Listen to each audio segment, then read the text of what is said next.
Tell us about the lower level of the craft, where the gravity generators are located.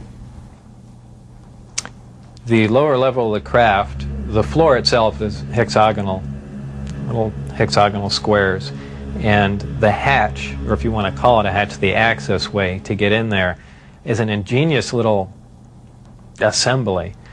It's a honeycomb structure, and if you put your fingers in one end of the honeycomb and push, all the honeycombs will collapse in on each other, making a hole. It's kind of a neat doorway, something that we could, use. I don't know what for, but I mean, it's something that I haven't seen before, and it's kind of a novel idea, but a very efficient, lightweight, very strong access way. I had to hang upside down in there to see the lower level, essentially, and there were 3 large gravity amplifiers.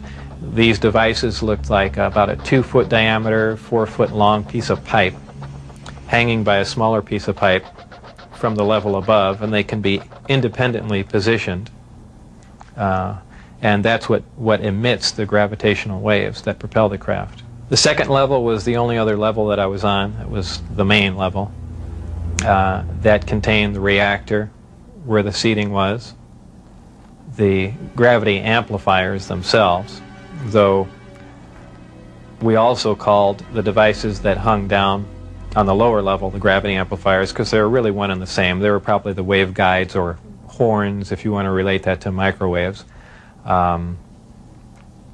And really, that's about it. That's all that was on that level. So it's assumed this was not made for a human pilot. It would be extremely inconvenient for a human pilot. Humans really can't even function in there because of the ceiling clearance. The seats were so tiny. It was obviously made for a creature much smaller than a human. How does the craft achieve lift? It produces a gravity wave, which is similar to the gravity wave that the Earth produces. However, the craft phase shifts the wave. In other words, it turns the wave not really in an opposite polarity, but something to that effect, where it will work against the natural gravity wave of the Earth, and it produces a lift in that effect. Is there any internal protection for the crew? Does the craft generate a gravitational field inside the craft itself? Well, the craft generates its own gravitational field. Being inside that field essentially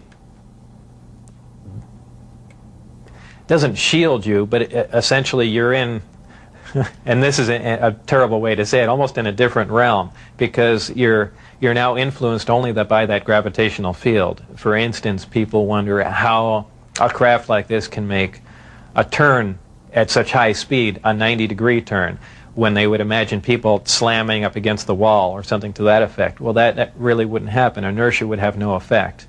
You're in a distortion. And don't forget that gravity distorts time and space, so really nothing is going to influence you while you're in there. Describe the gravity amplifiers for us and some of their different operating configurations. There are 3 amplifiers.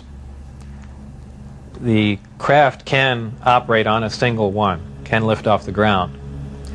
The way in which it's propelled are 2 different ways. There's what they call Omicron configuration, where the craft is using one generator, or Delta configuration, where it's utilizing all 3. Delta configuration would be for space travel. Essentially, the craft will tilt up on its side, as opposed to a science fiction movie where you see a flying saucer moving around. The craft will tilt up on its side, focus the 3 gravity generators to a single point, and move through space that way. Moving around the source of gravity is a problem to a disk because it's interference, essentially.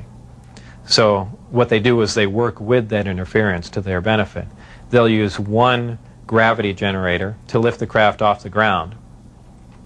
And as opposed to what we're used to, for instance, a plane, once it's in the air, we envision thrust or some force coming out the back of it to push it forward. The crafts work completely opposite of that. What they do is once they're hovering in the air, they'll swing the gravity, two remaining gravity generators up in front of them and create a distortion, essentially a downhill, and the craft rolls downhill for infinity. It's always chasing a little distortion. That's why they look goofy when they fly around at low speed, because they're essentially, and any time you run over, the gravity field around the Earth is not completely constant and stable, depending on the minerals and density of the Earth underneath it. The gravity will vary somewhat, and you will get odd movements of the craft. So its low speed mode is kind of unstable for the most part.